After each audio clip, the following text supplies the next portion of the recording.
You want to talk about it? I'd rather laugh about it. Let's get a little dark about it. On the Traumedy Show. Welcome to the Traumedy Show. Your co-host, Rachel Wilford. And I'm your other co-host, Megan Wilford. And we've just been having a hell of a time trying to start this episode because Zelda's being a menace. Megan's having a mentee bee. And she also has a crater on her face because she got some work done today. Diving in. If you're a longtime listener of the pod, you'll know. If you've made it this far. Episode 1, Double Chin Gate. Bringing it back. We're circling Bringing it back to episode 1, Double Chin Gate. That did launch me into a full-blown insecurity about my double chin. Correct. It's been a journey since you as well, but I committed to actual procedures. I have embraced my flaws and you have embraced your journey to fixing them. I'm way too committed to my vanity. I might get there someday, but for now, you're being the guinea pig. I'm being the guinea pig. I'm just here for the girlies who want to look best and feel confident about themselves and whatever you want to do or don't do. That's fucking great. Yeah. Do whatever you want. But I was like, I'm going to get cool sculpting. I'm going to freeze off the fat underneath my chin and it's going to be gorgeous. And I go to... Quite literally because of double chin gate. Yes. Like to make it so clear. Yes. This started because of our whole first episode blunder. No, like 2 days later I had a consultation. Had a consultation. And so now this is round 2 that we're now talking about. So I go to get it done and then they were like, oh, you don't have enough fat underneath your chin. And I was like, well, what's this? I beg to differ, sir. Tell that to my little friends. If you're listening to the pod and not watching, I just double chinned. We just whipped him out. No, we just like quadruple chinned. We whipped him out without warning. They told me I didn't have enough fat underneath my chin, but they're like, what we could do, first I got micro needling done, which is like thousands of little tiny hot needles just kind of injected into your skin in kind of like a like vibraty way. It doesn't actually hurt all that bad because you get numbed. I got that done to increase collagen, reduce fine lines, blah, blah, blah. It's supposed to help with elasticity in your neck. And then I liked it, but it wasn't enough. It was only just the beginning. I'm also just educating our listeners on the different procedures you can get. Yeah. So I got microneedling done. No, you're basically an esthetician. I am an esthetician, yes. And then a month later, I went back because she had told me, like, another thing we could do is put filler in your jawline. Fill me up, baby. That's what I said. That was your actual quote. I said, Tammy, fill me up. Tammy, fill me up, baby. And she did. Tammy always does. She did rub some numbing cream on me. It's gotten really tantalizing. I went today and I was like, should I get it underneath my eyes? And she's like, well, it'd be better if you put it in your chin or your cheeks. That would lift your eyes and make you look more youthful. And then she numbed me. She put a little incision in different incision points on my jawline. Mm-hmm. And then when she made a hole, she would put a little mini scalpula in my jawline, just carefully injecting this hyaluronic acid something filler to build me a new jaw. You're a warrior. Like... I have to, this is field research at this point. It is. It is. And then, okay, so that didn't really hurt, but it was wild. Just the feeling of a scapula digging around in your ligaments. And she's like, oh, that's a ligament. I'm like, ligaments. Oh. The ligaments of your face. Were just kind of moving around with this filler. That's wild. I didn't used to have this.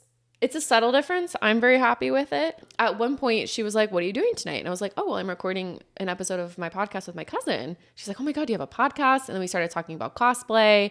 I told her the reason why I'm getting this done was because of our first episode and Double Chin Gay. And she's like, well, give me a shout out on the podcast. Shoot. It's Tammy at Gravity Med Spa in San Juan Capistrano. I don't know her handle. But it's Tammy at Gravity Med Spa. They were great. We'll just like shout her out in our Instagram story or something at some point. We love Tammy. We love Tammy. She was fantastic. And then one of my favorite moments of today, as we were chatting, we were talking about Ren Fair. We were talking about Shrek, how you and I are going to be Farquaad and Fiona at Ren Fair this weekend. Mm-hmm. Then I told her about Shrek World in Singapore. Mm-hmm. And then I was like, yeah, we had a reel that did pretty well. And she's like, oh, I think I saw that. Yeah, I saw that reel. It's so crazy. Like... As Tammy has a scapula of filler filling out my jawline, we're talking about the fact that she's seen me. She's just elbows deep in your ligament. It's like, I saw you with Shrek in Singapore. Yeah, I saw you be an idiot on the internet. It's you'd be an international idiot. And now I'm building you a job. This This great. is our life. So- that episode hasn't that hasn't even aired yet because No. technically that's gonna air after this one. But Yes. the Yeah. people have already seen it. The people have seen they, it. They saw the reel. But They that's know that why we're I'm- international icons. That's why I'm filming on this side, because I feel like I'm more bruised. Yeah, we switched sides this We time. switch sides because I'm that vain. It's fine. I don't have a bad side, so So just kidding. both of them are. Both of them are equally terrible. I'm just a big old uggo, and I embrace it. Yeah. So That was my day. That Yeah. was the update. that's good. So do you have to go again, or are you just done for a while? So the filler lasts like 2 years. What? Yeah. Okay. So interesting. Root around in my Thelonious. ligaments every 2 years, Thelonious. That might be something I can Not get a bad behind. deal. It's like that's as frequent as like getting a pap smear, pretty much. Yeah. Get them God. done at the same time. Oh my God, can you imagine? Actually- why don't we do I this as can't. women? Like your mammograms, your pap smears, Your and Botox, your Botox your and your fillers, filler and your nails. your chin sculpting and your nails and your highlights And your hair. And and your eyebrows. and Women are incredible. The amount of money and pain that we endure, honestly. At one point, like we were talking about the pain of the filler, and I was like, "This is nothing compared to an IUD." And you and I haven't even had like given birth to child. Children come out of us. We haven't had that happen yet. Nope. But I mean That we know of. But gosh, like honestly, the amount of work.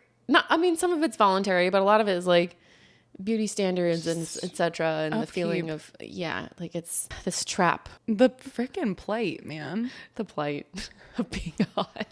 Damn. Okay, so you're good for 2 years. So you don't Good have for to, 2 years. Yeah, That's I'm gonna good. see if I get it done again, but I Well, like it.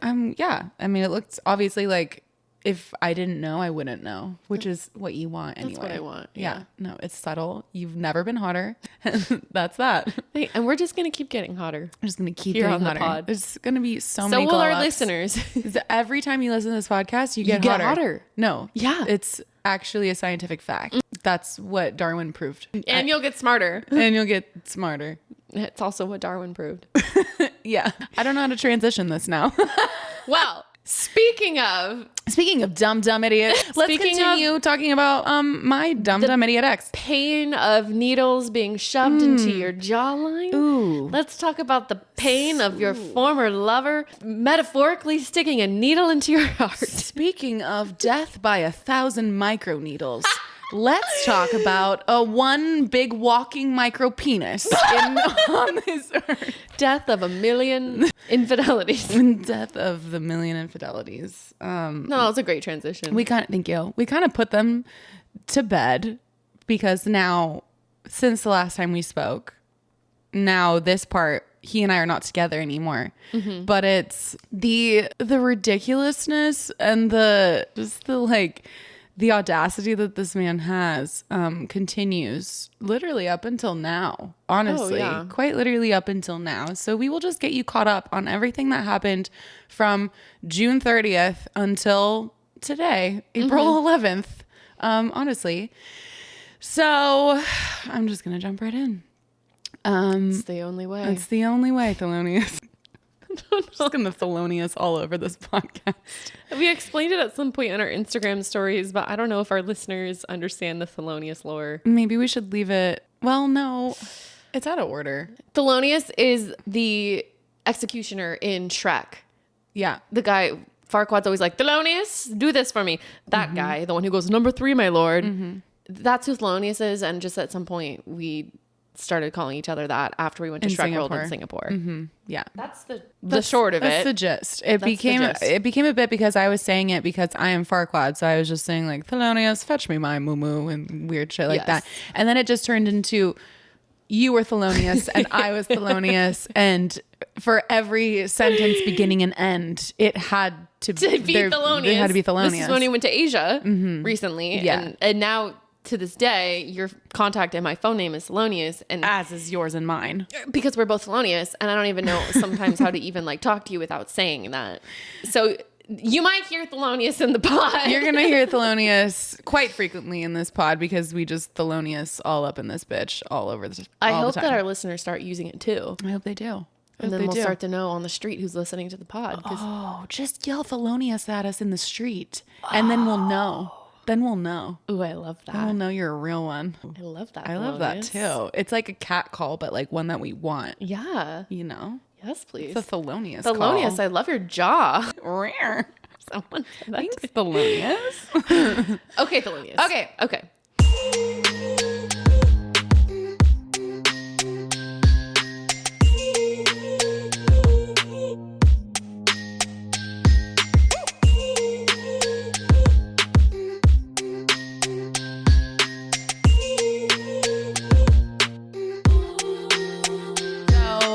I leave him on June 29th, and immediately it was, I mean this so sincerely, the brain fog that immediately dissipated when I left that man. Like, I just felt so clear-headed and light, and like I had just extricated myself from a mental torture chamber. Like, I finally felt like I could breathe and think again. You woke up, like you snapped out of it so quick, like hard, and all of a sudden you were like yourself again. It was wild. I truly was brainwashed. And immediately that night I started actually making jokes with my family and one of my friends about starting a stand-up comedy routine about everything that had gone down.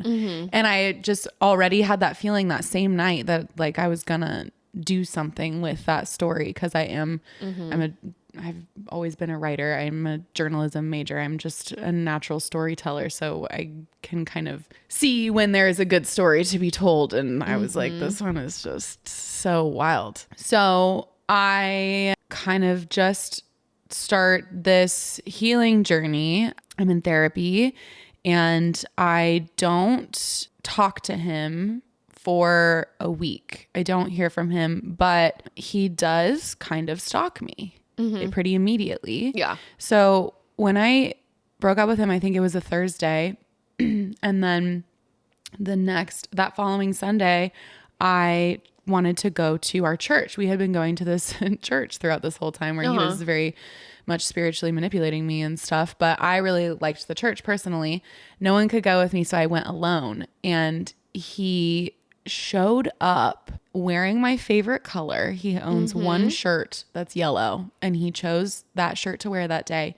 He showed up to church, and he walked up to me during worship and asked if he could sit by me, and I said no. And he kind of threw a fit, and then he just stormed out. Yeah. And left. And it's like, yeah, okay, you weren't there. Because he wasn't actually trying to go to church. He wasn't there for that. He's trying to... Hoping you would take him back because of his yellow shirt. Correct. Correct. It didn't work. Just looked like urine. And then I ran into him on 4th of July. He just decided to go to where he knew I was going to be with his brother. And it was just kind of one of those things where he was just kind of popping up when I wasn't really wanting him. I absolutely wasn't wanting him to pop up anymore. Yeah. But also something that was so interesting was I very quickly realized, I very quickly got over any sort of sadness of the relationship ending. It really was only like a week that I was sad and kind of grieving it, which was something that I was really scared about always in breaking up with him. Was like, I'm going to be so sad and missing him, and I've lost my best friend and all these things. And I did cry a little bit up until like 4th of July and maybe the day after, which was about a week.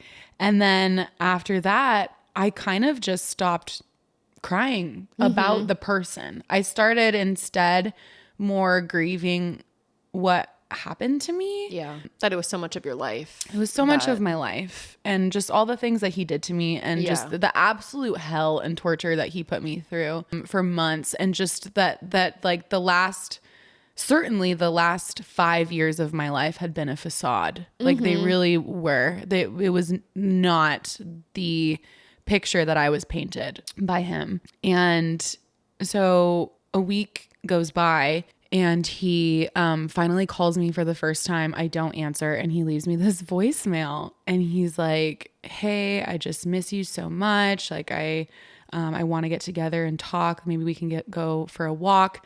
And I have a tattoo scheduled for this weekend. I'm going to get an R tattooed on me. And I was like, that is really psychotic. Yeah. What are you talking about? I did not call him back. And at this point, I think he and I were starting to I was starting to grapple with, okay, we need to sell the house that we own. Because you had been staying at your parents' house as well. That's right. Yeah. I had packed up all my bags and I was staying at my parents' house where I would stay until mid-September. So I was now in the thick of talking to my mom and dad about how we were going to go about selling this house. And unfortunately, that's why I couldn't just block him entirely right off the bat. I had to stay in contact with him for those reasons. So I eventually, within a week or two, within like a week and a half, we finally start talking about selling the house. And I remember so clearly, I was nervous to speak to him, but I was in front of a mirror and just watching myself talk to him. And I was very just like emotionally withdrawn from the conversation. He was definitely kind of trying to use a lot of his old tricks and tactics and things to draw me in. And I was almost kind of like out manipulating him back. And I was like watching myself do it in the mirror, and it was really wild. But I told him that I didn't want to be communicating with him by phone or text. I wanted to communicate with him by email, because every time he would call me out of nowhere or text me out of nowhere, it just really like kind of sent me into a rage. I was actually like having a lot of rage at that time. Yeah. And so I was trying to, I set that very clear boundary. Like, if you need to talk to me about something about the house, please email me. Yeah. And for the next 2.5 months, he violated those boundaries constantly,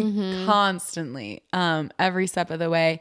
And it was super annoying. But so he finally, it took a while for him to agree to selling the house. He wanted to try to keep it and rent it. He wanted me to keep it and live there with you. I have a voicemail from him we just listened to before we started this, that he's like, I'm really hoping that you change your mind and you want to keep living there with me. And it's like, he just wasn't getting it. He didn't want to sell it with you because it's like his last remaining tie. This was his last thread to me, and he knew that. And so he was doing everything that he could to not give that up. Yeah. So eventually he does agree to it, and we start the process. And fortunately, he also agreed to sign a legal document. So my mom and I found a lawyer who drew up this document stating that in the sale of this house, I will receive what I put in financially initially, and he will receive what he put in financially initially, because my portion was so much greater. It was 80% of the down payment I paid. It was a lot of money, and he paid 20. And so fortunately he agreed to that. So I got all my money back. But in the grand scheme of things, we actually did make a profit on the house. It was such a godsend that we were able to sell it as quickly as we did, and that we were able to actually make a profit. It was great. Like, it could have turned out so differently. I could still be trying to sell this house today and be dealing with him, or I could have lost a lot of money. Like, fortunately, that's not what happened. But before we drew up those papers and signed the document, the very down to the wire, I very kindly asked him over email, hey, I just want to ask, because I paid for 80% of this house and you paid for 20, and because of everything that you put me through, would you consider splitting this profit 80-20? Yeah. And he said no. Thank you, but no. Thank you. I appreciate you asking, I'm pretty sure is what he said, but no, Rachel, no. And I was like, okay. It's giving him taking back the ring when he when you first found out about the affairs and whatnot. Like, yeah, it solidified to me that I am dealing with a person with no conscience, first of all, no sense of like right or wrong or morals. Yeah, so that was going on behind the scenes with the house. And meanwhile, like I said, he is just violating my boundaries every step of the way. And I have just like screenshots and stuff I'm going to reference at this point because I obviously don't have all of this memorized and all the dates and things like that. He would also send me voice memos and things like that where he was like crying in them, but it's so obviously a fake cry. It's like a lot of sniffles. And I just would like kind of constantly get those. And something that happened, so after he called me a couple times telling me he's going to get this tattoo of me and all this stuff. And remember, I was going to therapy still, and we had done premarital counseling at the same place where I see my personal therapist. My personal therapist, we'll call her Linda, and the couples therapist we'll call Claire. So when he and I broke up, I reached out to Claire and told her I broke up with him. We're not going to need any more sessions. Thank you so much for everything. And I go and I have my session with Linda after he's left me this crazy voicemail about getting a tattoo and all these things he's going to do to prove his love for me or whatever. And in the middle of me telling her this, she stops me and goes, Claire saw him out with another woman just this past weekend. And I was like, Linda, what? She's like, wow. Yeah. How recent was this after you broke up? It had been like a week and a half. Okay.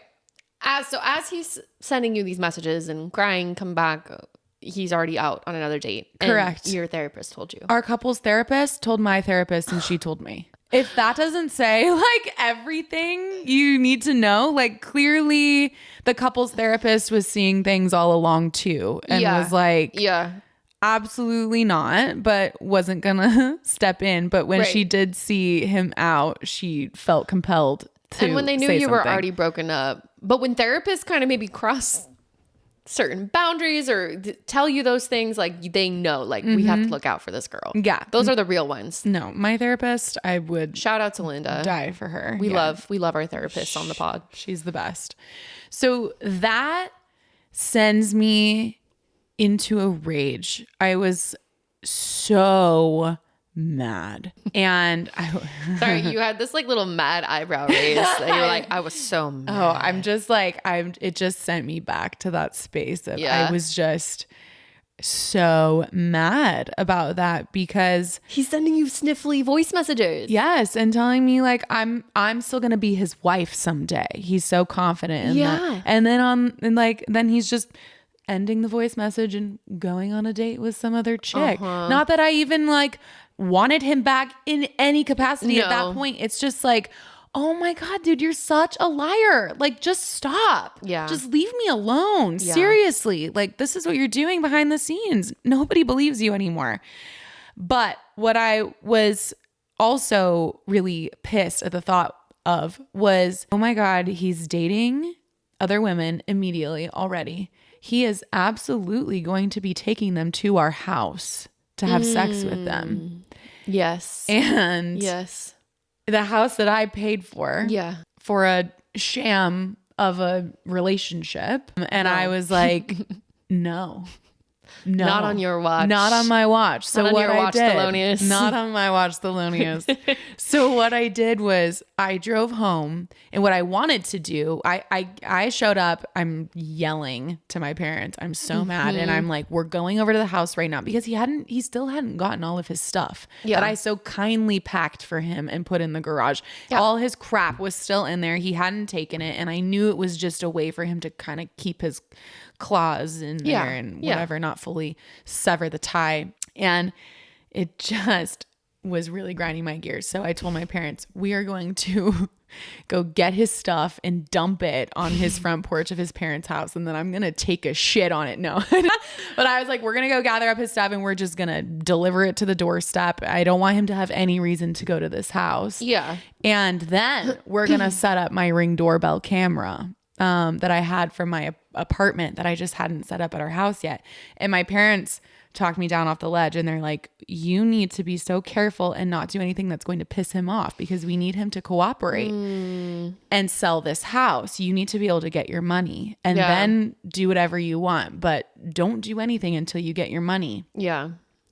And that was the mentality I had to stay with for 2.5 months. I had to just let him do whatever he wanted, really. And I couldn't say anything to him. I couldn't blow up at him. I couldn't tell him how I really felt for 2.5 months. And so what I did instead was I just went rage hiking every single day. I would go hike in the hills for miles and just blast rage music in my ears and just go to town in the summer heat in the hills. I did that every single day. I forgot about your rage hike era. Oh yeah. That was my therapy. Like even more than my actual therapy. Yeah. I had to do it every day or I would like go insane.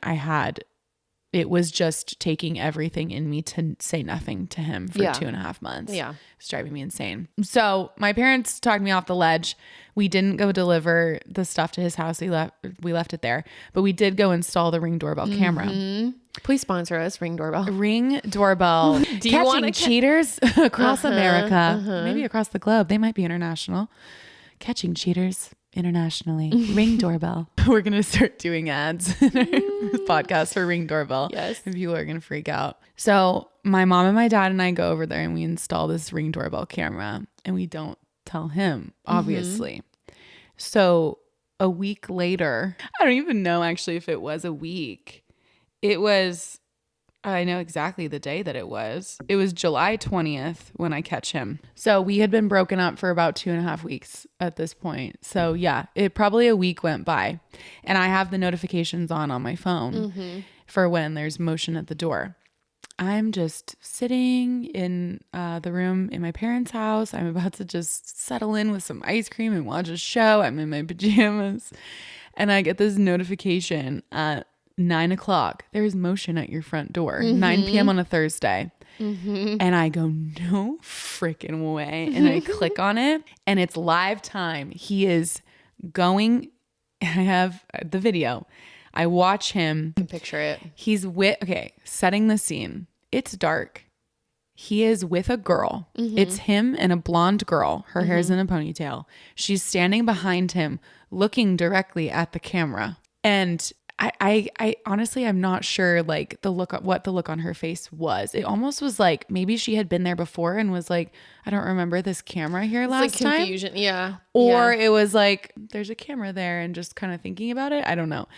But he's unlocking the door, and I see him look at the camera, and I was quick enough I got in there just in time to be able to, because you can speak through these Ring doorbells from the phone. So I speak into it and go, hi, blank, I see you. And he goes inside and closes the door. I have a tiny visitor. Zelda's coming to hang out right now with me. He's supporting me in this moment. I remember that there's people just listening to this. So when you say, I have a tiny visitor, and then you go on, people are like, oh. Yeah, I gotta explain what the hell we're talking about. Zelda, my cat, is here with us now. Yeah, I'm petting the cat next to me as he tried to pet one in our home. Nice one, Thelonious. Thank you. So I get up. I race downstairs as I'm calling him over and over and over again, and he's not answering. I text him and I say, I see you, get the fuck out of our house. And he doesn't respond.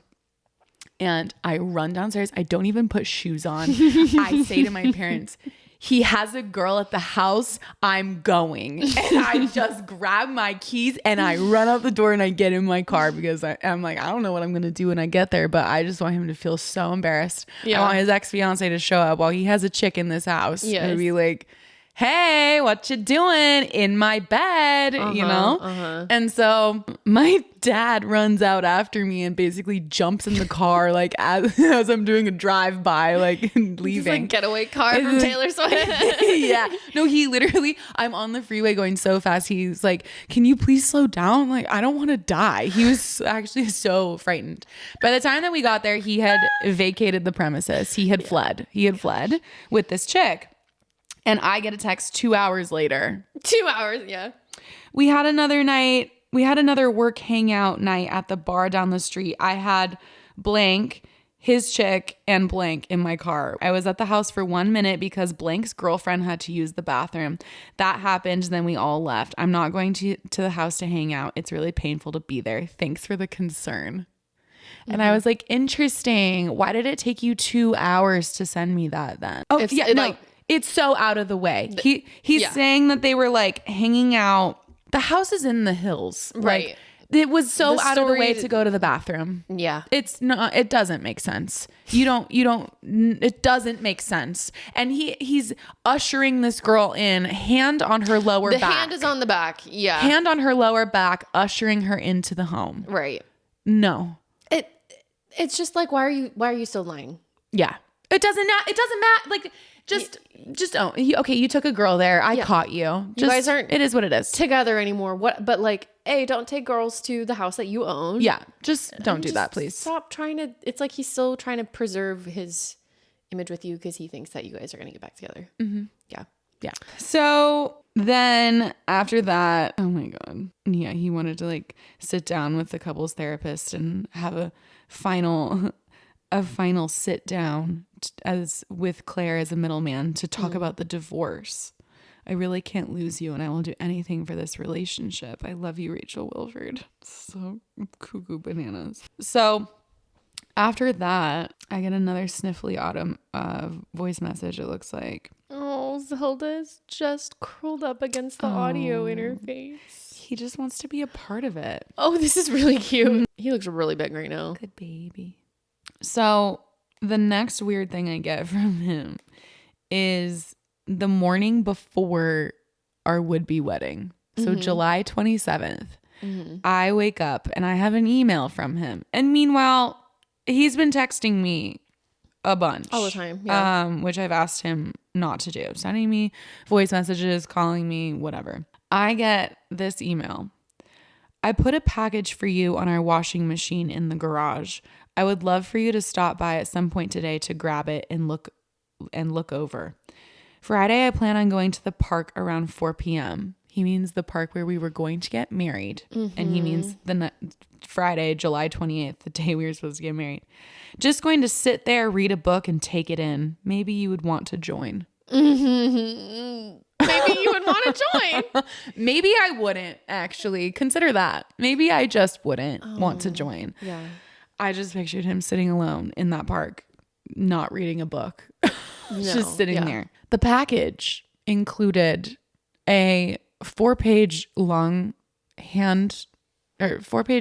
typed letter, which we read the next day on my wedding day as we celebrated me not marrying this person. It also contained a scrapbook photo album of so many pictures of us over the course of 10 years with things written on the back of each one. And then there was a soccer ball dog toy for my dog, which was massive manipulation tactic. Some chapstick, because I love chapstick, and a lobster stuffed animal because of the thing. You've never seen Friends. Okay. But Phoebe goes, you're my lobster, or whatever. He's your lobster. So the next day I have my friends come and we still do the limo that I had booked for our wedding day, for our wedding party. Yeah. And it was epic. We had an unwedding celebration. We had an unwedding celebration. Yeah. It was awesome. We got dressed up.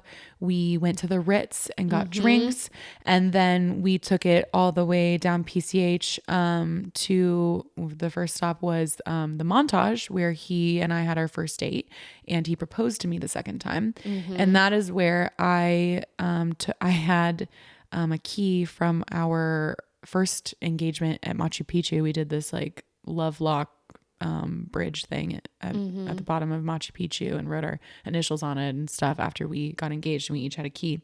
I threw that key in the ocean and then we read the 4-page long letter and it was absolutely so unhinged. I'm obviously not going to read the whole thing, but he basically like starts off by saying, I know I've made a lot of mistakes over the last 10 years, but I made them because of you, because of all these things, because of you're the issue. Oh, ultimately. I forgot he said that. Remember that? Yeah. He kind of just goes into like how I'm the problem. Which you had convinced yourself for a while. It's like he's almost reaffirming that. Yeah. Wait, like that way he had you trapped and manipulated, that you were part of the problem. He's like, one last shot to manipulate you again. Yeah. Yeah. And here's the thing with being in a relationship with a narcissist or a manipulator or a psychological abuser. They will absolutely convince you that you are the problem. Yeah. While at the same time betray you over and over and over and over again, and then persuade you that like, I'm never going to do it again. I love you so much, but I'm doing it because you're the problem and you need to work on yourself and you need to change these things and you need to grow. And they also simultaneously will parasitically just suck the life out of you. Yeah. And like they will make you work on yourself so that you can add more and you can be, you know, a better person and have more sunshine and more loyalty and more love and better companionship, better friendship. Like, let me just be the best version of myself so that you can suck it all out of me and give me essentially nothing back and continue to betray me. It's this cycle. It's this parasitic cycle. And like the best thing about him was always me. It was never a deficiency with me. It was always a deficiency with him. There was always something missing in him. It was never a me problem. And I am not sitting here saying that I am perfect by any means. I absolutely honor the work that I did on myself and that I'll always continue to do on myself. I'm not perfect. I made mistakes. But he did not cheat on me with hundreds of women because there's something wrong with me. No. But that's what he will convince every next partner that he's with of. Yeah. Because that's who he is and he can't look at himself. So anyone that is in a relationship like this, I understand that it is virtually impossible to detect when you're in it. It's really hard because you're being manipulated and you're being gaslit and you're in this really toxic cycle. But when you do finally realize it, block them, run, and don't look back. And I promise you, they will crumble. They will crumble in your wake. There will be nothing left of value. And you will see it as soon as you're out and you're out of the brainwash cycle. You'll see it. I saw it so fast. Gave me chills. Damn. Going on a little monologue there. It reminds me of how he would always try to tear you down.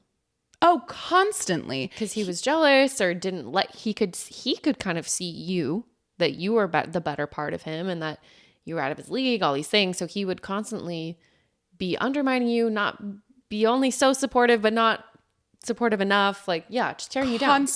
Constantly. If he never wanted me to get so high to where I would feel so good about myself that I would leave him. Yeah. So he had to keep me in this box and keep me feeling slightly insecure at all times so that I would stay, so that I wouldn't feel empowered enough to leave. Just an example of this was maybe a year before we broke up.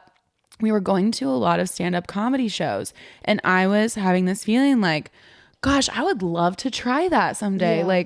I think I could really rock that. And I said it to him one time in the car after, it was very vulnerable of me to say, what a wild thing to say. I think I could be really good at stand-up comedy. I want to try it someday. And his reaction was just so negative, unsupportive, just I don't know, whatever, blasé, just really didn't have anything positive to say about it. And I was you just don't know how to like uplift another human being. You just really don't. And especially not me, because you can't, because you'll lose me. Yeah. Yeah. If I really step into my true potential, there's no way I would stay with you. No. You have nothing to offer me. Sorry. At the end of the day, he didn't. At the end of the day, he didn't. Like, I feel like everybody kind of knew it. If you met him now and like you had no idea who he was, like all of these different things, like you would not. No. Yeah. I wouldn't. Yeah. The person that was with him for 10 years is dead. I'm just not. I'm the old not Rachel can't come to the phone right now. She's dead, dude. She's dead. I shot her and she's dead. So anyway, where were we? Yeah, that was a long monologue about manipulation. Though. Yep. So Rachel Wolford Anti-Manipulation Bootcamp. Yeah, seriously. Join. It's free. There's no, he says in this part of the letter, there's no denying that I have been unfaithful by having other relationships with women. There's one part that I need you to remember. Despite those terrible actions of mine, I have always been 100% loyal to you. What does that mean? What does that mean? Oh my God, you absolutely just contradicted yourself. That is a logical fallacy. That's not loyalty. Being unfaithful is I know I've cheated on being you, but disloyal. I've always been loyal. What are you talking about? This is his delusional brain. No, that's just funny. It's so funny. It's so funny because it's so dumb. Talk about traumedy. It's just so dumb. And then he goes on to say, loyalty is so important in my book, and I know I have been that for you. And at the end of the day, please remember that I will always be there for you when you needed me, and I hope to be that forever. Because in the middle of that, he's talking about like when you needed me, I was there for you and things like that. And sure, he was. Yeah. But that doesn't disregard him sleeping with other women and having another girlfriend at the same time as me. Yeah. I'm sorry, that's not loyal. That's not, I was always there for you. No, except for all of the times I was with my other girlfriend. Correct. That's you keeping up appearances and keeping up your facade. Yeah. Like so that I wouldn't be suspicious. Come on, bro. Also, something to know at this time, as he was writing me this letter, he apparently also dropped off letters for my parents at my house. Did I tell you this? Yeah. Yeah. He left letters for them in the mailbox that disgusted them and pissed them off so royally that they didn't even tell me at the time. Yeah. Yeah. So then one of the craziest things that he puts in here that is just so ridiculous. It's comedy. I have always, fun fact about me, I am a big dog person. Since I was little, I always wanted a dog, and I asked for one every year for Christmas, and every year my parents said no. And one year they, instead of getting me a dog, they got me a dog encyclopedia, which is kind of not as good, but you can read about the dogs you can never have. That's exactly what I did. I read about every single dog that I couldn't have. And so I'm really good at identifying dog breeds. It's like my secret superpower. But for many years, I really wanted what's called a Nova Scotia duck-tolling retriever. They're bred for it to be like show dogs, really. So a lot of people don't have them. But they're like a red golden retriever, and they're smaller than a golden retriever. But I always really wanted one, and he knew that. So he writes here, like I mentioned before, I'm getting an R tattoo on my body, not just because I love you, but also to remind myself of my terrible mistakes and how much I have lost. The other thing I've already decided on getting is a dog of my own. It will be a Nova Scotia duck-tolling retriever, and I will name it Riff. My nickname with my family is Riffy. I felt like it rolls off the tongue and is a good dog name. Good luck on getting that. It's just a manipulation tactic. Just like, oh, I know your favorite dog. Remember that? Remember, I know your favorite dog and I know your nickname. I'm going to name my dog after you.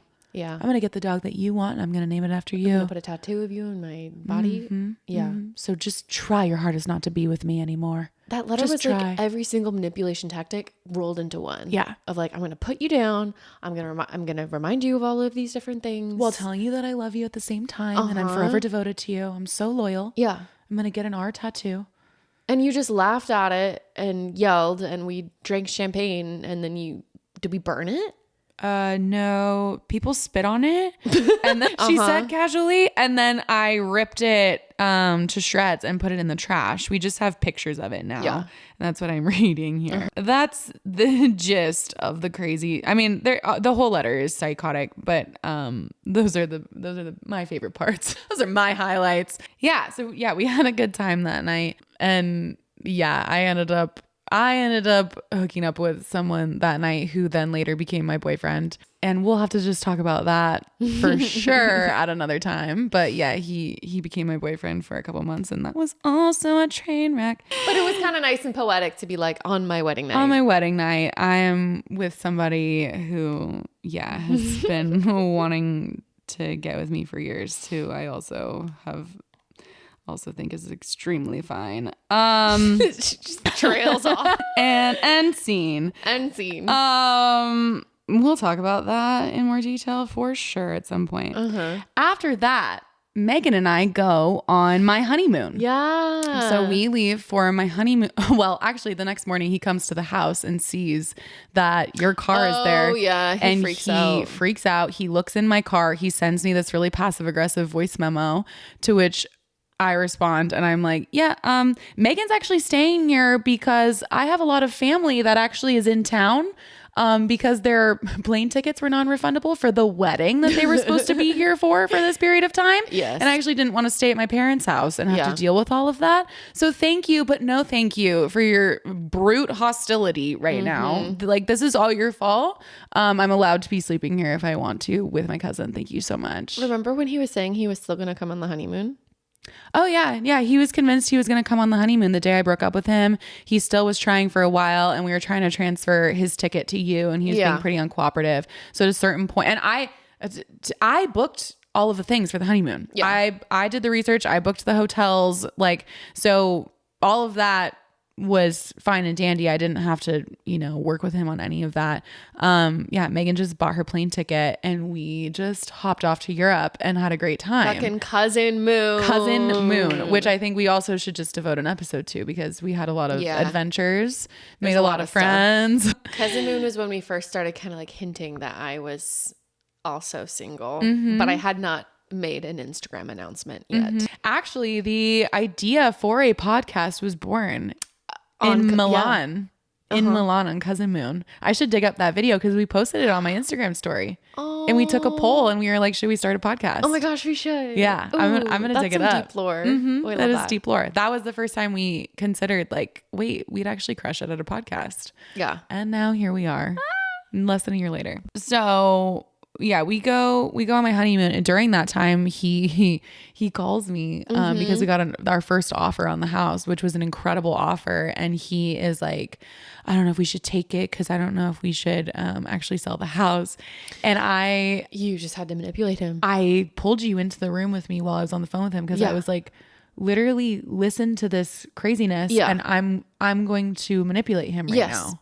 You were like, let's just sell the house and then figure it out from there. Yeah, we need a clean slate. We need a clean slate. You used his words because he kept saying when you guys were trying, like back in the day when you caught him having affairs, when we were together, he was like, I just want a clean slate. I want a clean slate. So you were like, let's sell the house, get a clean slate. Exactly. And then take it from there. And I was just looking at you and I was like, it just in awe. I was like, yeah.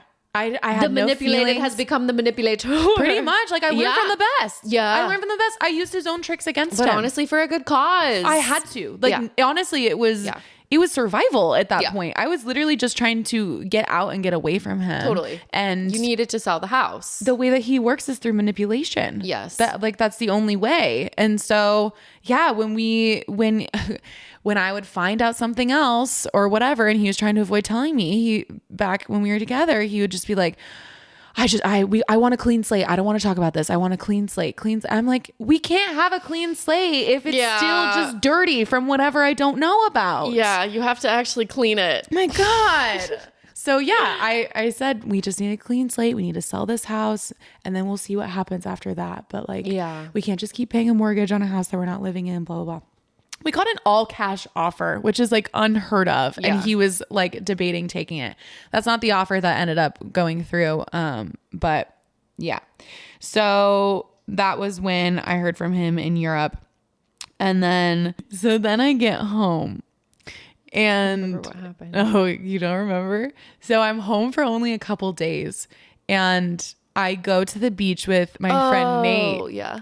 And it was weird because I had this feeling like I was going to see him. I just had this feeling like I was going to run into him. And I pull up, and sure enough, there is his car parked at the beach. And I'm like, let's see who he's with. I bet you it's a chick. And so I get there and I see him across the beach, and he is 100% with a girl as he's, you know, still trying to convince me that I'm going to be his wife and all this stuff. And I didn't care. Like I thought it was hilarious, but Nate arrived and I was like, we're going to do a walk by because I just want him to know that I see him. Yeah. Because again, he's still lying about, oh, the girl that I brought to the house was my other friend's girlfriend and whatever. So Nate and I do a walk by and he sees me, and I'm laughing as we're walking away because I'm just like, this is just so funny. I just ran into you on a date at the beach, right? And so then I get an email from him the next day. Hey, it was nice to see you yesterday. It did make me smile because I miss you and haven't seen you in a while. Yeah, you weren't smiling, buddy. I'm so sure. Yeah, you weren't smiling. You were just shitting your pants. For the record, it made me a little bummed out for her because I knew what you were doing with that wave and laugh. Her name is blank. I have told you about her a few times. She's my lesbian friend from work. She actually gets married in 2 weeks. And yeah, she's really self-conscious with her weight. So it bummed me out when you were laughing. I was like, excuse me. how dare you? Yeah. How dare Call you? you a homophobic fat shaming person? Thank you. What? I would never. No. Are you insane?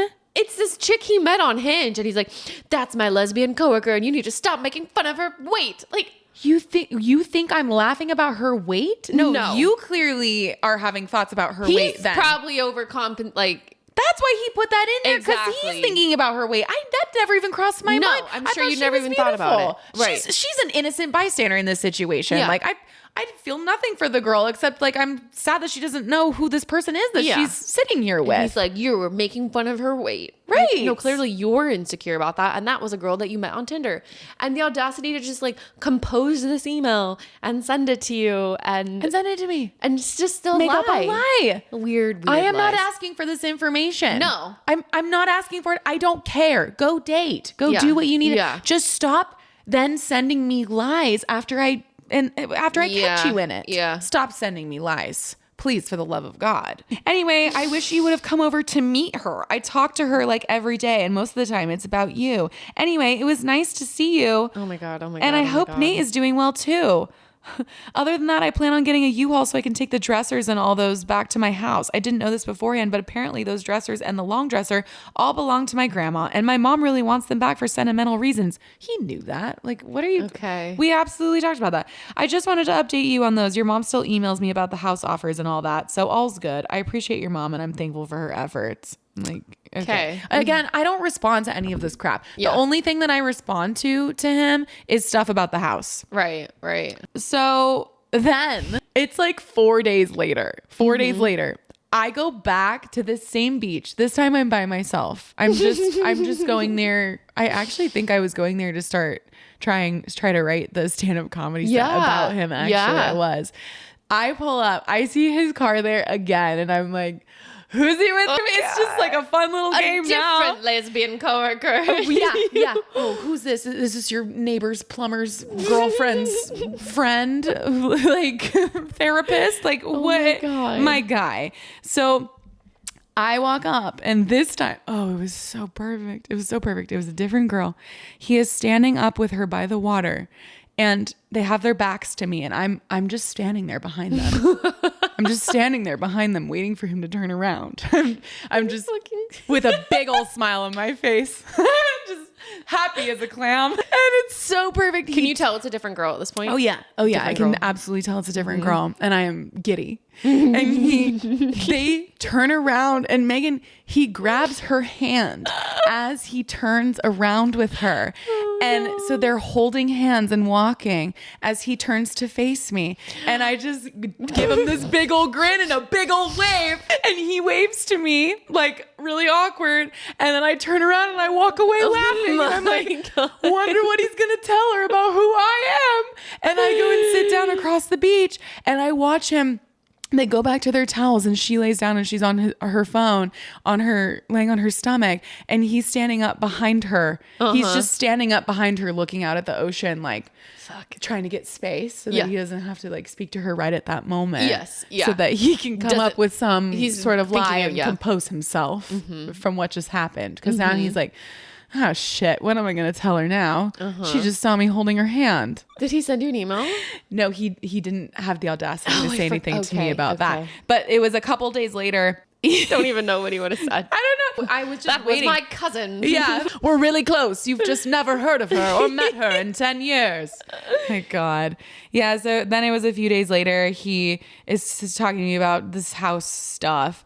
And then, and I'm responding because I have to. And then he tells me that he ran in. Oh, no. Then he goes, I know you hate me and never want to see me, but please just include me on the house stuff. Once it's done, then you'll never have to see me again. And I was like, my mom's been including you on everything. Yeah.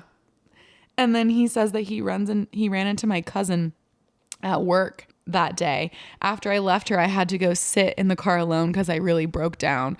And literally that day I was like, oh, they don't actually know the full story of what happened. I'm actually just going to go over to their house and tell them. So I texted them and I was like, what are you guys doing for dinner tomorrow? Yeah. So then I went over and told them because I was like, she doesn't actually know what the hell happened. And she's running into him and she needs not to gonna know. work. No. Yeah. Yeah. Then he just continues to text me. I need you. Can we please go for a walk and talk this week? All this random stuff I'm getting from him constantly. He's commenting on my work account posts. Ooh, I forgot about that. So the work account posts. Yeah. And so then I had to remove him as a follower there. He has his brother text me out of nowhere. Ooh. Hi, sweetie. I miss you. Yeah. Which is insanely manipulative and gross. And then this is my favorite part. This is my favorite part. Okay.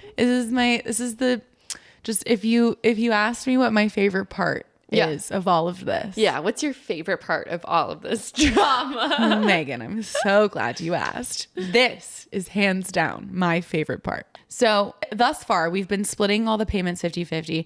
And when we were actually living together and in a relationship, I was paying for the gas and electric bill and he was paying for the water and trash. He was taking care of those things and I was taking care of gas and electric.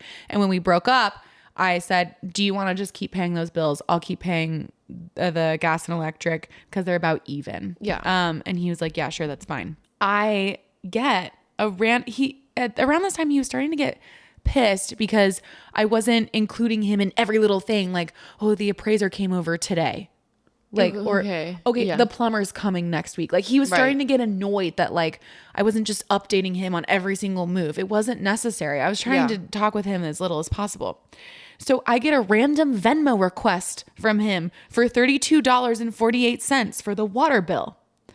And I'm like, what the hell?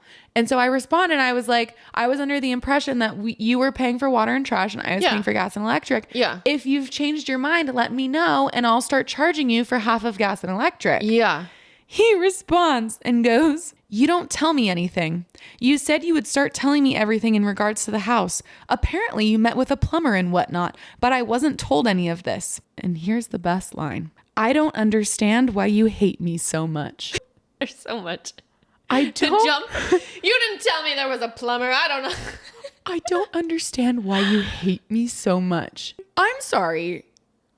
Did your brain fall out of your head? How have you not gotten it figured out by now? Yeah. Maybe it's sleeping with your coworker, having another girlfriend for 4 years, having a bunch of virtual affairs, lying to me constantly, gaslighting me, manipulating me. Like, what? I don't understand why you hate me. You hate me. You don't tell me anything. Why do you hate me so much? You owe me $32.48 The Venmo because request I'm for petty. $32. It's like just you could have requested the thousands of dollars he made on the house because of you. Amen, dude. Like, oh my God. Amen. Yeah. So I know. I responded very it took everything in me not to just light his ass on fire for that line in this moment. Like I had to seriously restrain myself. But again, all I am responding to when he messages me is about the house. So I respond and I'm like, these are all the details about the house. Like, it's really not sexy. It's not exciting. Like, I'm just getting it done. My mom and I are getting it done so we can sell this and like, whatever. And so then after that, he responds with another temper tantrum. This will be the last you hear from me then. I will speak to your mom on the house, and when that is over, then everything will be over. Best of luck with everything in life. I am so sorry, and you have no idea how much I regret it all. I wish you could give us another chance because I know we would be so happy, and you would love being with the new version of me. I apologize so much for the pain and embarrassment I put you through. Give Olive a hug for me, my dog. I will love you forever, Rachel Wilford, forever and always. Oh my gosh. If only that was the last you've heard from him. If only it was. No, it continues. It's just a lot of craziness. He tries to act like he's a saint and offer me the bed frame because he bought it. So it was his to take, but it was a bitch to put together. And so I didn't want any part of it at all. Yeah. Then he texts me and he's like, I'd like to gift you the bed frame. And I was like, no, thank you. He just didn't want to have to deal with Out it. of the goodness of my heart. There was another thing that he like went and he put these tags on this cross in Laguna Beach in front of this church. It's like prayers. Yeah. He sends this to me like really early in the morning apparently. He wrote on this tag and sends me a picture of it. I pray for Rachel Wilford to find peace and happiness. I love her with all my heart and miss her so much. Please her. Please her. Lord, please her. Like, what in the world? This is really weird and sexual sounding. It's creepy. I'm just gonna say it. It's creepy. Please her. Please her. Please her. Just like I've been pleasing all these other women. So then about a week before the house closes, I'm like antsy. I'm so eager to get out of this situation. Yeah. I got another apartment by then and I was like starting to move into it. I was so pumped. He has the audacity to text me and ask, how much money do you think we will each get? Like, and throws out a figure. Yeah. And I'm like, you think I want to talk to you about this? You think I'm happy you're getting this much money off of me? No. Oh my God. So finally I move out and the house closes. He's got all his stuff. And I'm able to block him everywhere. But before I do, what I have been working on for 2.5 months is the best thing I've ever written. Truly. It is a beast of an email, but I had been workshopping it for 2.5 months, putting in every single possible thing that I just kept calling it the email. The email. Yeah. Every single last thing I wanted to say to him before I would never speak to him again. And I send it the day after the house closes because it's the last thing that I'll ever say to him. And then I block him everywhere. But I start out with, I say, this is the last thing I will ever write to you or for you. And these are all the reasons why. And I list out every single detail of every single infidelity and every single betrayal over 10 years. And then I go into a whole paragraph basically exploiting all of his deepest, darkest insecurities and things that I know about him and I wish bad things for him. And then the last thing that I said, I just want to read this part because it's just visionary kind of what we're doing now. I said in the beginning of this email that this would be the last thing I ever write to you or for you, but it's not the last thing I'll ever write about you. Now, I promise you this, a time is coming where you will see my name everywhere you go. You won't be able to escape me. It'll be in lights somewhere, on a billboard, a social media ad, a best-selling book at Barnes & Noble, a podcast promotion, a Netflix stand-up comedy special. Hell, my face will be on a goddamn lunchbox in Target. Your mistakes have become a Target! Oh my God, we love Target. Your mistakes have become a treasure trove of content for me, and I'm going to profit off them in a big way. I'm making it my mission to tell the world this story, the truth, not whatever crap you said you were going to write in your bullshit letter. Because he said he was going to write a book about our relationship and whatever in the letter he wrote me. Oh my God. We all know your version would just be riddled with lies and grammatical errors anyway. No, I'm going to tell the world every little thing you did, because here's the thing about me, babe. I don't get sad. I get even. Buckle up, because I'm going to squeeze every last drop of rancid juice from the rotten lemons you force-fed me and turn them into lemonade money. You fucked over the wrong bitch way too many times for way too many years. If you ever see me around, run. Forever and always, like he always ended his emails. The best thing you'll never have again. And obviously, like, I'm not in that frame of mind anymore of like vengeance and hate. Truly, truly, I'm not. Actually, I have ick difference for him. I like to say it's indifference, but stronger because I have the ick for him. Yeah. It's ick difference. Did you make that up? I kind of think I did. I've never heard it used anywhere before, but you've heard it here first. Ick difference. Oh, we just stinks. Get on board. Ick difference. Yeah. Yep, that's how you know that you're truly over it, is when you've got the ick difference. That's what I absolutely have for him. And I got there pretty fast. When I sent this email, I had so much pent up crap that I had been storing for 2.5 months that I wasn't there. For that. And then I blocked him and I never had to hear from him again. But the problem is you can't block an email. It just goes to your junk. Yeah. So I was still receiving emails from him. And I didn't check my junk for a couple months. And they delete automatically after 30 days. So I didn't see any that he sent me in September or October. The first one I saw was November. But during that time, then it was like a couple days after I sent that email, we went axe throwing and we used the heads from my bachelorette party that you guys printed out of his head to decorate our place. We used them as targets and that was awesome. All my friends came and we just threw axes at his head and it was fantastic. And yeah, after that, it's just some crazy emails. On November 2nd, can we go for a walk to talk, please? On Christmas Day at 1 a.m, he says, "Hi, Merry Christmas. It's crazy how it has been 11 years since I first came across you on Facebook. It feels like a whole lifetime ago. This Christmas..." Sorry, I just... Got the ick? Yeah. You just got the ick real bad? I saw it happen.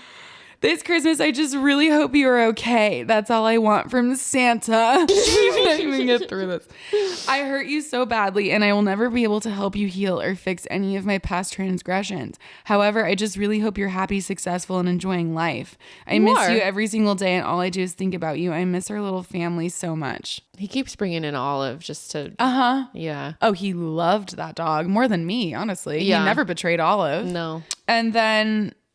at the end of January, he says, "If you could find it in your heart, I would really like to go for a walk with you this week to talk. I have some important things to say." And what's interesting is around this time, a very close person in my life, who I'm not going to say who it is to keep this whole dynamic anonymous, this person they discovered that they have a tie with him. And so they started to have to be around him a lot and interact with him a lot. And they told me in January that he has been telling people that I cheated and that's the reason why we broke up. Despicable. And it was next level. Oh, it's unreal. And emailing you at the same time, still being like, "Please, can we talk?" Correct. And then telling everyone else in his life, "Oh, she cheated on me." Yeah, she cheated on me. I'm so distraught. I can't, like, we broke up. But at the same time, he's emailing me to get together and talk. And like, he misses me. That's... It's crazy. No words. It's just, it's so bad. And at the same time, it was a couple weeks before I found that out. We decided that we were going to do this podcast. And I was like grappling with, okay, am I going to do something bad by talking about this? And after finding that out, I was like, oh, he hasn't changed. Yeah. Oh, he hasn't changed at all. Yeah. Now he's out here telling people I cheated?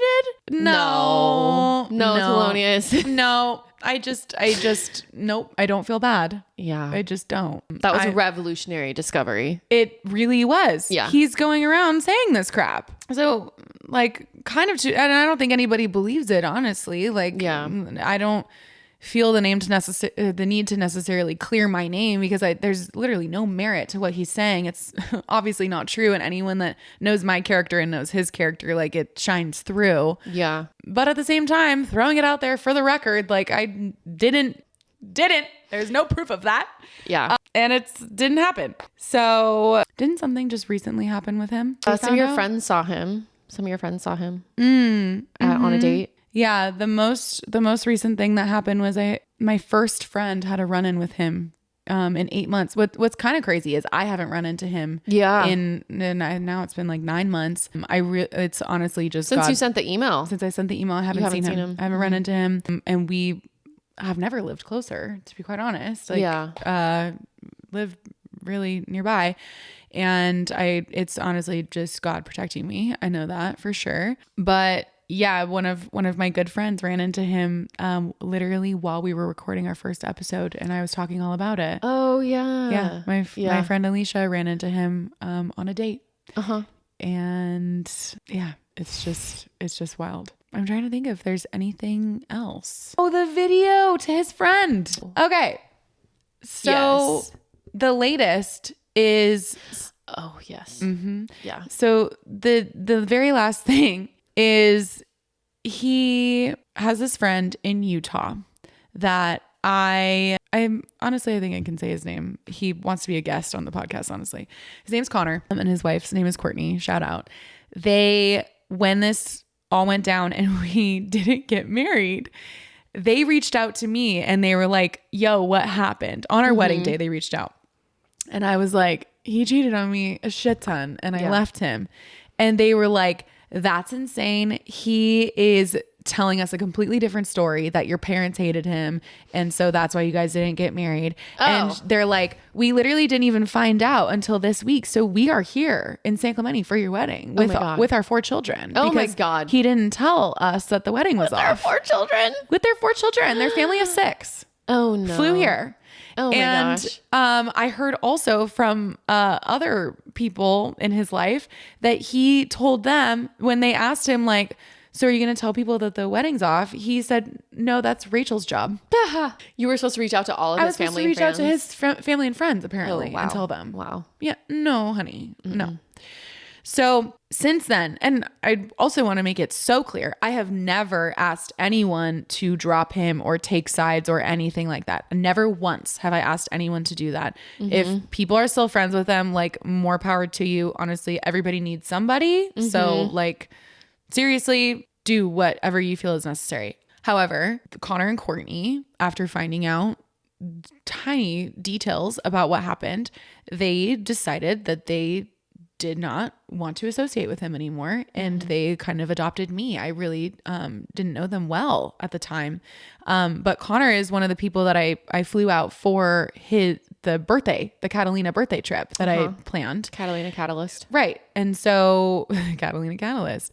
And so he obviously, knows my character and knows the kind of person that I am. And so they, like, essentially chose me, even though I didn't ask them to do that. And so during this time, they've been a fan of mine and just kind of following along on my adventures and whatever. And we talk from time to time. I haven't seen them, but Courtney reached out to me recently. This was within the last month. She's like, dude, we just got a video from him. It's like a 3-minute long video that she sent me, wherein he is upset because Connor has basically told him, I don't want to associate with you anymore because I can't trust you. And you're lying not only to everyone, but also to yourself. And my ex talks about in this video how I never own up to anything. He's like, Rachel never owns up to anything, while he's actively not owning up to anything, which is so ironic. Mm-hmm. And he says in it, he's like, it's not as simple as I just cheated on her. That other girl was my girlfriend for a while. That other girl was my girlfriend. That is like the first time he has admitted That is the first time he has said that she was his actual girlfriend. that he was dating you and this other girl. Yes. It's like, bro, that doesn't make it any better. You had two at the same time. Yeah. What do you think that's going to magically make it better? No. No. You had two. She was my girlfriend. It's absolutely unbelievable. So yeah, he's, running his mouth to whoever saying that I'm just can't be just whatever.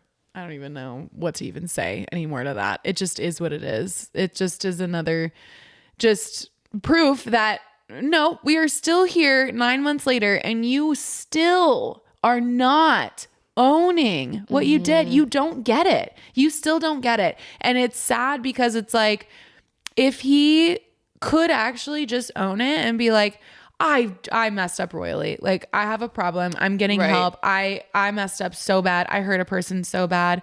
I absolutely destroyed a person's mental health. I ruined my life and I tried really hard to ruin hers. Like, I messed up and I take accountability and I take ownership of that. People would actually respect him at least a little bit. For sure. At least a little bit. Yeah. But he's never once done that. Yeah. I know he's had conversations with several people that I also still associate with. And he has never once owned up to any of it. Yeah. And so nobody can respect him and nobody trusts him. And therefore it's like, you're just going to wind up alone. Mm-hmm.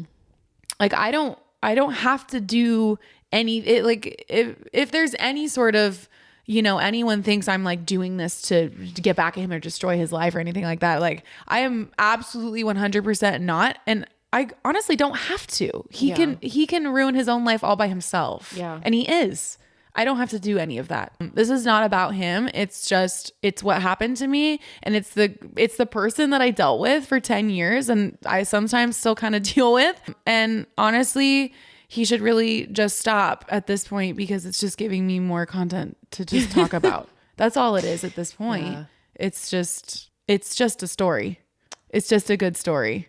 Yeah. If you could say anything to someone who is maybe in a similar situation that you were in, or to try to tie a bow on it in some way, or like lessons learned, what would you say to someone who is in a relationship where they feel trapped, where they feel like this is the best it's going to get and they don't know how to get out and they're like manipulated? The bond that you think is so strong and that you cannot replicate with another person, it's not an actually genuine, worthwhile bond to even have. It is a toxic bond. This person is using you, abusing you, manipulating you for their own benefit and their own gain. And you are just riding the high highs and then dip into the low lows. And it's a roller coaster. And what I would say is you're going to figure it out on your own time.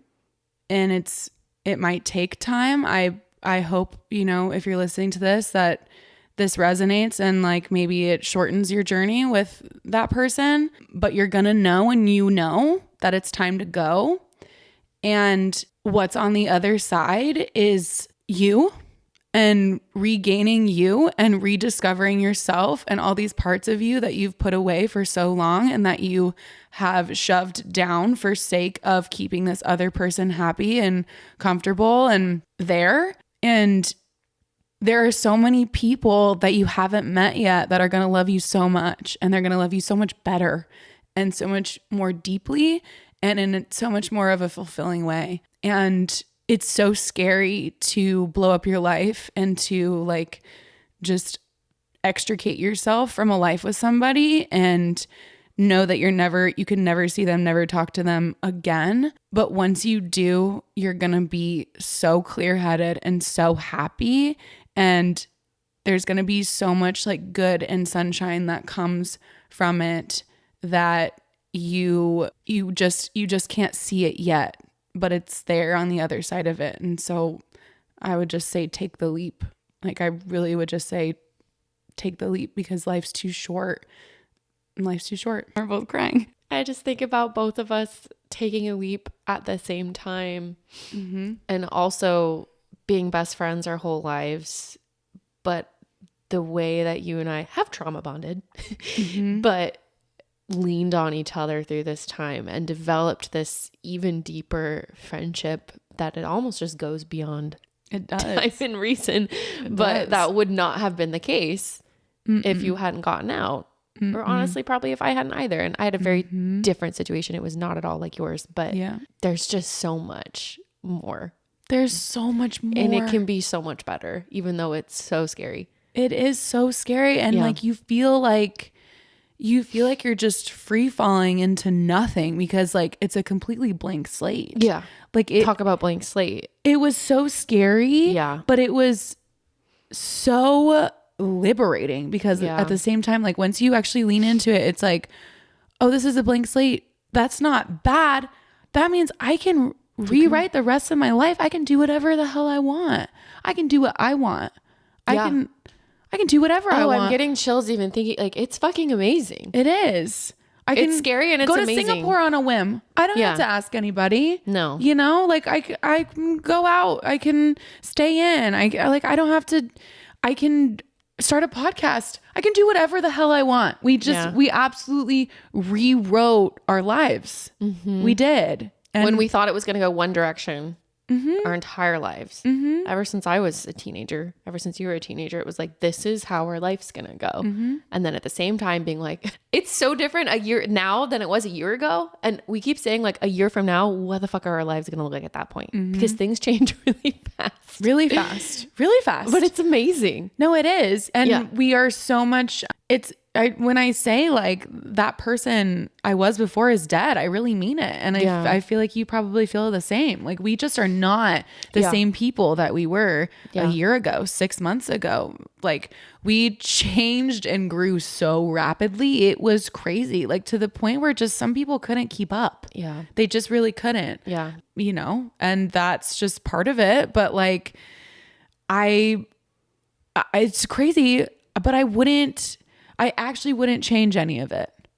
I would do it all the same because I like where I'm at now. As in like the last 10 years. Yeah, I wouldn't. Yeah. Because I don't know where I would be if I could, you know, I think in a twisted and like messed up way, how it turned out is beautiful. I feel sad for the me that went through all of that. Like I grieve that time and that pain and like, but I think that's why I lean so hard into life now, because I'm like, it wasn't for nothing. It's not a waste. Like I am going to make something of this. I am going to turn this into something good. I'm going to redeem this. There's purpose in this pain. I can't fathom that not being the reality. It has to.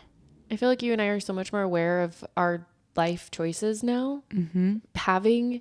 Growing up so young, choosing your partner at the time, and now having agency as a 28-year-old and 30-year-old woman of like, no, we've done all of that. Like now I can really make deliberate choices in what I want my life to look like, who I want to spend my life with, who I want to be friends with, how I want to spend my own money. Like it's having no kids, no partner, starting over. So scary, but it's just liberating. Like, it is. It's like dating now, and actually like, I don't like that quality in that person, so I'm not going to continue pursuing this. Incredible. What in the world? Like we never did that. No. The way that to some people listening, they're like, what? But like, we're doing this for the first time. Yeah. We picked people at 16 and 17 and we're just like, this is the one. And yeah, there were things about them that we didn't like. Sure. But and as with any relationship, nobody's perfect. But like, no, we can really be selective about who we want to be with and who we want to be. Because we also know I have such a better sense of myself now than I ever have in my entire life. So I have a better idea of what I bring to the table, and same. I need someone to match that and to also bring something. And I also, and we'll talk a lot more about this later in episodes, but the way that you and I, like you go through a breakup, and I feel like I also did just by association. Oh yeah. You learned a ton from my last breakup. As did I. Gosh. when you date Rachel, sometimes you kind of just We're kidding. a package Just deal, ladies and gentlemen. And like, not really, but also kind of, because we're learning these things together. So when we talk about like you and I learning what anxious attachment style means together. oh yeah. When I fully deep dove avoidant versus anxious attachment styles, because my last boyfriend was hopeless avoidant. Yeah. And it was crazy making. It was like, I then educated you on the whole subject. And now you I know. Yeah. And now I'm dating and I'm like, oh, I'm expressing anxious avoidant attachment style because Rachel did. Like the way that we're learning so fast. Yeah. Because we're learning from each other's and we learn from each other's therapists. And we hope to share some of our therapist gold. Like, oh yeah. I mean, I think we have, honestly. Yeah, I mean, all of We this, probably I have guess, already. in some ways. I think we might have some segments at some points to be like, Yeah, therapy corner. Yeah. Or what did Trickle down therapy. Trickle down therapy. Yeah, explain what that means. Just me giving the benefit of the therapy that I'm paying for every week by being like, my therapist said this week, and it just shook me.